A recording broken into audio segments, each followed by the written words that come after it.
Œuvre de Maria Valtorta, tome 3, chapitre 7, intitulé Guérison d'une femme de Sichar et conversion de Fotinaï. Vision du 26 avril 1945. Jésus marche devant, seul, en frôlant une haie de cactacées, qui, se riant de toutes les autres plantes sans feuilles, brillent au soleil avec leurs grosses palettes épineuses sur lesquelles il reste quelques fruits que le temps a rendus rouges briques, ou sur lesquels déjà rient quelques fleurs précoces, jaunes teintées de cinabre. Derrière, les apôtres chuchotent entre eux, et il me semble qu'ils ne font pas vraiment de compliments au maître. À un certain moment, Jésus se retourne brusquement et dit « Qui observe le vent ne sème pas. Qui reste à regarder les nuages ne moissonne pas. » C'est un vieux proverbe, mais je m'y tiens. Et vous voyez que là où vous craigniez de mauvais vents et ne vouliez pas rester, j'ai trouvé un terrain et la possibilité de semer. Malgré vos nuages, soit dit en passant, ce n'est pas bien que vous les fassiez voir là où la miséricorde veut montrer son soleil. Je suis certain d'avoir déjà moissonné. En attendant, personne ne t'a demandé de miracle. C'est une foi bien étrange qu'ils ont en toi. Et tu crois, Thomas, que seule la requête d'un miracle prouve qu'il y a foi? Tu te trompes, c'est tout le contraire. Celui qui veut un miracle pour pouvoir croire témoigne que, sans le miracle, preuve palpable, il ne croirait pas.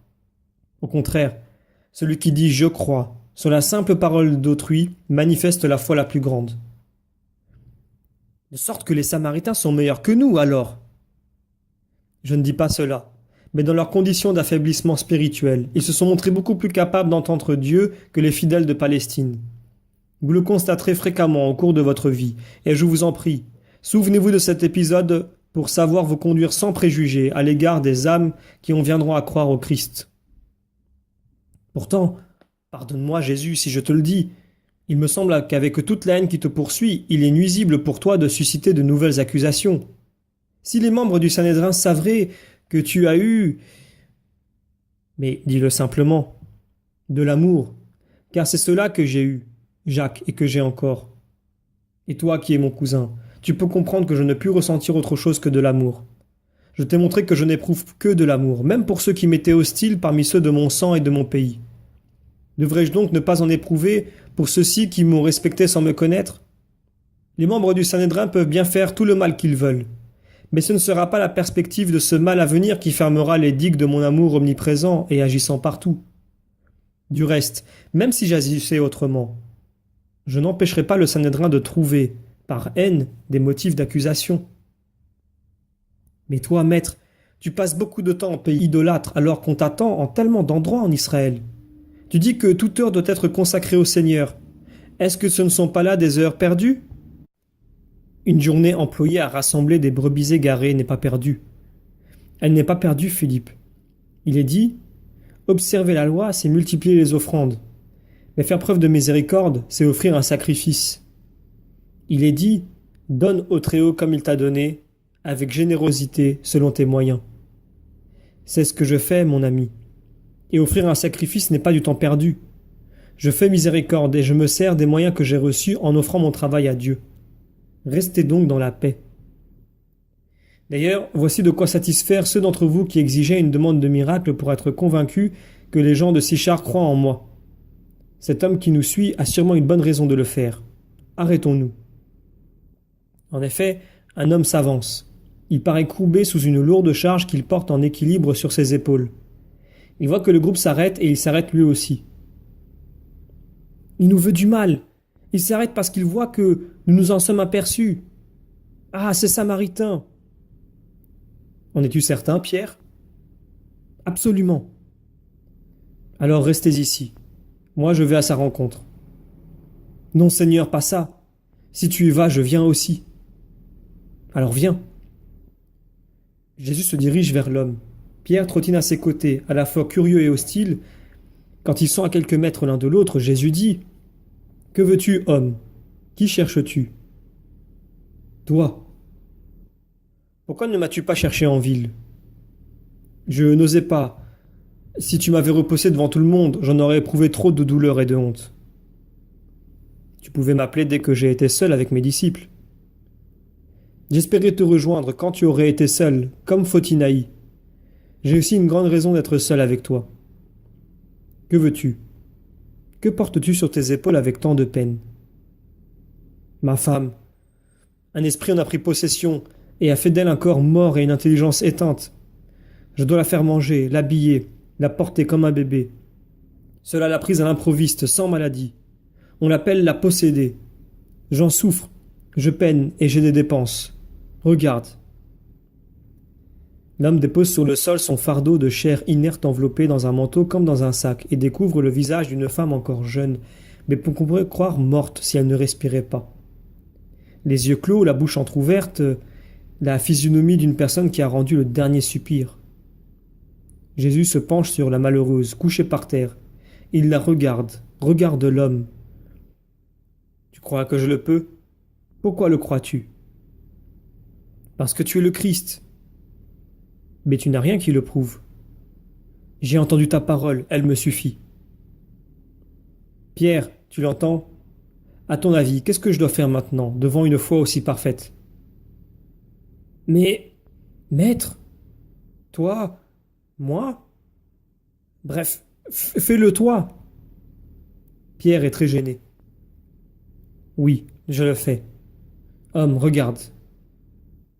Jésus saisit la femme par la main et ordonne. Quitte-la, je le veux.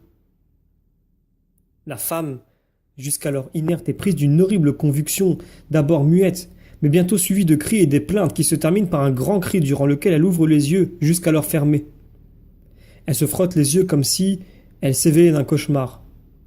Enfin, elle se calme, regarde autour d'elle d'un air un peu abasourdi, et dévisage d'abord Jésus, saint inconnu qui lui sourit. Elle regarde la poussière du chemin sur lequel elle est allongée, une touffe d'herbe qui a poussé au bord du chemin et sur laquelle les têtes blanc-rouges des pâquerettes sont comme des perles tout près de s'épanouir. Elle regarde la haie des cactés, le ciel si bleu, puis elle tourne les yeux et voit son mari qui la regarde avec anxiété et observe attentivement tous ses mouvements. Elle sourit et puis, avec la complète liberté qui lui est revenue, elle saute sur ses pieds et se réfugie sur la poitrine de son époux qui la caresse et l'embrasse en pleurant. Comment se fait-il que je sois ici? Pourquoi? Qui est cet homme? C'est Jésus, le Messie. Tu étais malade et il t'a guéri. Dis-lui que tu l'aimes bien. Oh oui, merci. Mais qu'est-ce que j'avais? Mes enfants. Simon.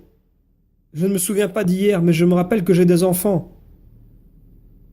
Jésus parle. Il ne faut pas te rappeler hier. Souviens-toi toujours d'aujourd'hui et sois bonne. Adieu. Soyez bons et Dieu sera avec vous. Et Jésus, suivi par les bénédictions du couple, se retire rapidement. Quand il rejoint les autres, toujours adossés à la haie, il ne leur parle pas. Mais il s'adresse à Pierre. Et maintenant, toi qui étais sûr que cet homme voulait me faire du mal, que dis-tu? Simon, Simon, que de choses il te manque encore pour être parfait. Que de choses il vous manque. Excepté l'idolâtrie évidente, vous avez tous les péchés de ces gens-là, auxquels s'ajoute l'orgueil dans vos jugements.